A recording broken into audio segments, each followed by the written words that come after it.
The consequences of Donald Trump's insane industrial deportation machine are going to be devastating, and also they are already devastating. We don't have to wait, it is here. There are now reports that field workers are not showing up to work out of very justifiable and understandable fear of deportation. So we have reports coming out of Bakersfield, California. Apparently they saw a massive drop off in the number of field workers showing up for work on Tuesday, while ICE agents and unmarked Chevy Suburbans rounded up and detained immigrants in the area, profiling individuals they believed to be field workers. The end result: acres of unpicked oranges roasting in the California sun at the height of the season. So that's the downside. The crop is probably lost, but the good side is all of those damn immigrants who are working hard to make a living, they'll be gone. We don't need them, except that we desperately need them. Does this seem stupid and self-destructive yet to anyone? Well, it's gonna get worse. Casey Creamer, president of the industry group California Citrus Mutual, said, "We're in the middle of our citrus harvesting. This sent shockwaves through the entire community. People aren't going to work and kids aren't going to school. Yesterday, about 25% of the workforce. Today, 75% didn't show up." By the way, I looked it up. The Public Policy Institute of California says that more than 90% of California farm workers are immigrants. More than half of them are undocumented.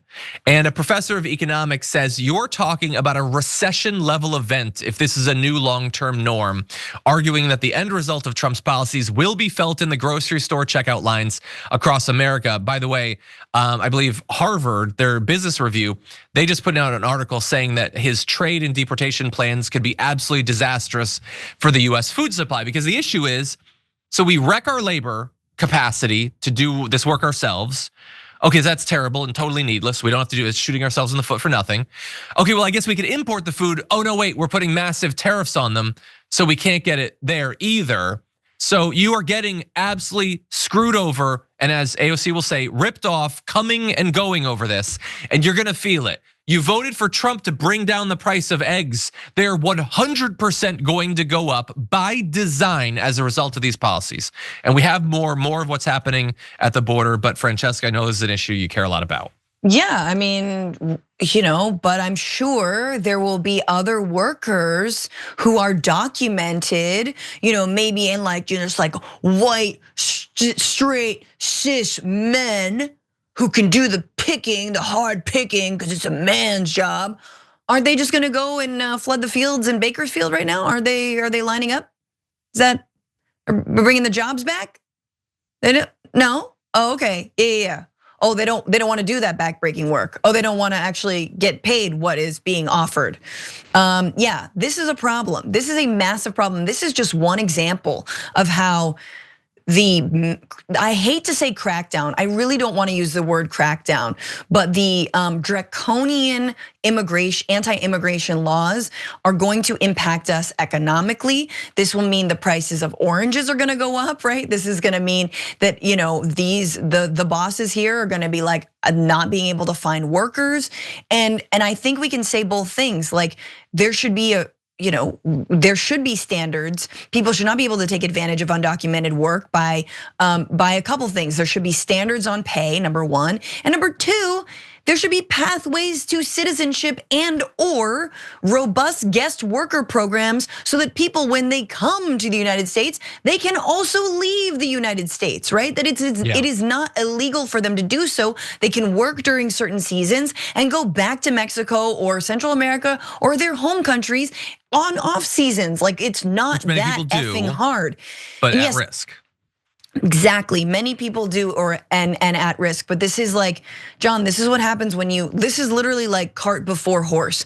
This is what happens when the immigration system is so broken, and then you get like some ideas in like the early, like the 2013, 2014, the Gang of 8, the Gang of 10. Everyone's trying to come in and solve the immigration crisis, and then they get just cucked by Donald Trump, who's like, nah, you all like don't love the white man enough, and they're like, okay, I guess you're right, I don't love the white man enough. No more immigration reform.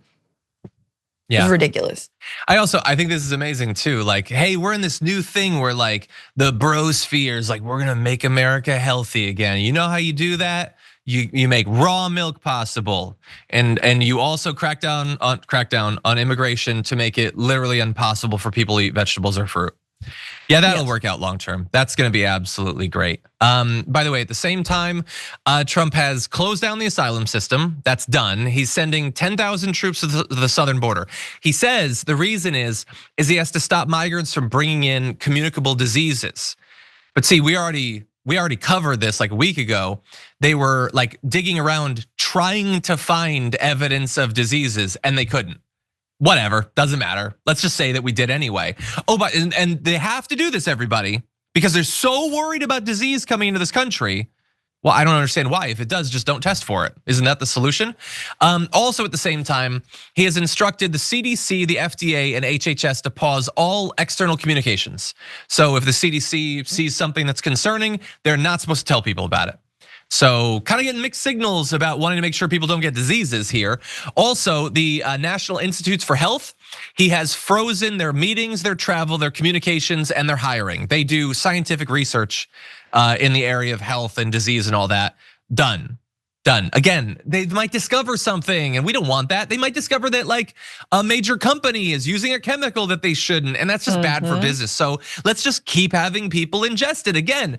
Make America healthy again. Or make them unhealthy, but they won't know about it because science doesn't exist anymore. That's fun. And also, and they also changed it so that ICE can now raid churches and schools. Again, because while they're making America healthy again, they're also deeply committed Christians. And so they want churches to be a place where men in black bust down the door and start hauling people out, which I'm pretty sure is what Jesus would do. Anyway, a lot of insanity here.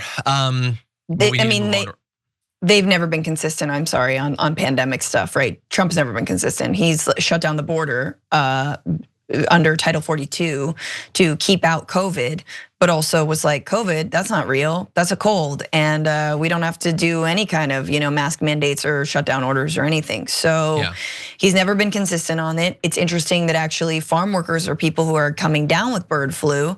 In Louisiana, a man, I don't know if he was a farm worker, just died earlier this month of bird flu. So it is transferable to humans. And it's amazing that a pandemic was the thing that sealed the deal on Trump's first administration, and yet he's gonna play real fast and loose with the H1N1 or H5N1.